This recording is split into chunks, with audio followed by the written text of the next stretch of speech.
Hi, Jen here from Jen Michelle Coaching, and today I want to talk about how to thrive despite their negativity.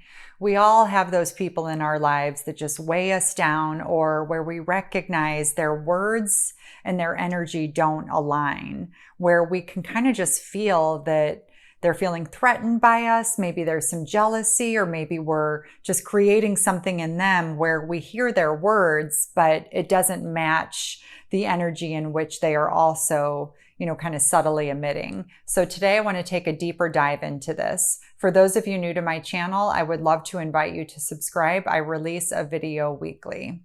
Number one, cultivate a new mindset. This is how we begin to thrive. What is our mindset? What do we believe to be true about ourselves? If we grew up in an environment where we really weren't encouraged or supported to take mindful and thoughtful risks, it is going to feel so scary to step out and create a path in terms of what we can't see yet, right? How do we trust unless it's laid out in front of us? How do we dip our toe in that sort of pool of uncertainty and move towards our dreams with a mindset that nourishes and supports us versus talks us out of moving towards what we want? Because when we face our fears, we really do begin to build a life with no regrets. But when we stay in our comfort zone, we tend to create regret because we know that we are not living up to our highest potential.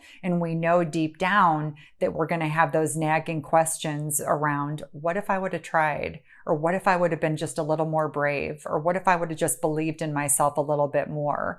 And so in order to create a life without regret and to thrive despite, feeling negativity from others, it's so important to really cultivate a mindset that we trust ourselves and that we're going to be okay no matter what, and that no change or no hardship can't be undone. I remember dealing with this in my own life when our family relocated to a different state. It felt so scary at the time. Like, are we going to like it? Is everyone going to be okay?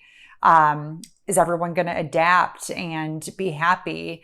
And just kind of exiting the head and honoring my intuition and recognizing that worst case scenario, I can change my mind and I'll figure it out. But when we practice that present moment awareness, we stop anxiety from taking over, which halts us in our process. And we just practice putting one foot in front of the other and slowly cultivating from that space. Number two, build a connective and nourishing network. Who are you spending time with? Are the people in your life all negative and weighing you down? Or do you have like-minded people who can hold space for you and who can really just be happy for you and celebrate you? Because if this is something you're lacking, you really want to build that sense of community that lifts you up and elevates you and draws out the best in you. We don't want to try to force relationships where we feel a lack of energetic flow and it feels forceful or it feels fake or inauthentic. I'm not saying you have to kick those people out of your life, but we want to also build relationships where people support and celebrate who we are, and we keep the ones that don't at arm's length, and we become more and more discerning about what we share and who we share it with, and we build and expand from a place of creating an alignment and building kind of that soul connection with new people who are on a similar path as we are.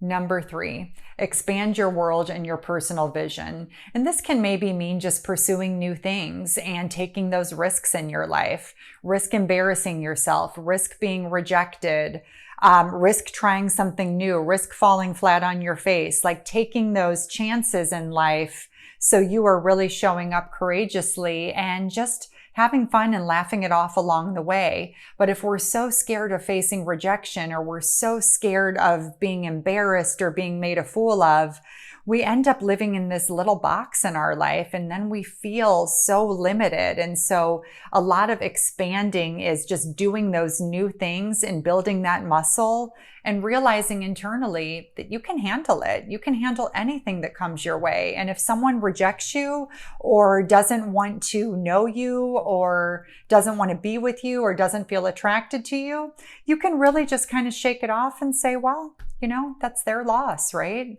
And it doesn't mean a thing about you.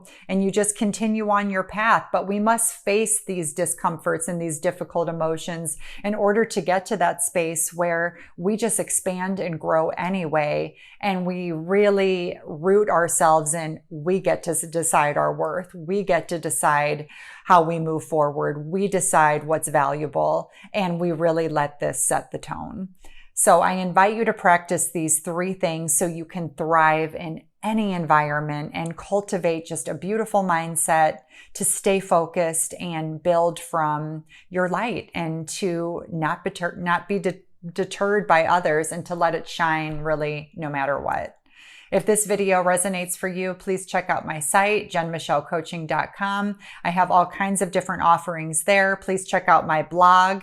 And if that speaks to you, book a one-to-one call with me and we can discuss your unique situation and ways in which I can really support and help you in that 50 minutes so you walk away with solid advice and a solid plan moving forward. Much love, and I'll see you all next week.